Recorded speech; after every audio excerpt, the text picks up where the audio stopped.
रहमान रहीम। आज जो हमारे कायद इमरान खान पे कातलाना हमला हुआ है, हम ये बताना चाहते हैं कि ये हमला हमारे कायद पे नहीं हुआ, ये हमला पाकिस्तान पे हुआ है और इंशाल्लाह ताला इसका बदला लिया जाएगा।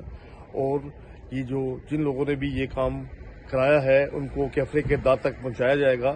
और ये जो इकदाम है, इससे इस फलस्तीनी हुकूमत ने अपने ताबूत में जो आखिरी कील था उसको भी जो है गाड़ दिया है।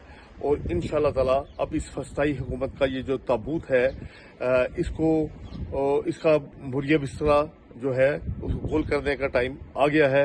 और इंशाल्लाह ताला आने वाला दौर हमारे इमरान खान का है। वो एक दिलेर इंसान है जो कि गोली खा कर भी जिसका कि अज़म जवान है।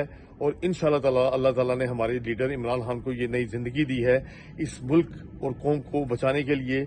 और इस मुल्क से फलस्तीनियत और तमाम जो है जो पुरानी इक़दार हैं और जो पुराने सियासी लुटेरे हैं जो हमारे मुल्क को लूट लूट के खा रहे हैं, उन सब का सफाया करने के लिए इंशाल्लाह ताला इमरान खान को अल्लाह ताला ने ये नई ज़िंदगी दी है। और इंशाल्लाह इमरान खान अपना मकसद पूरा करेगा इंशाल्लाह।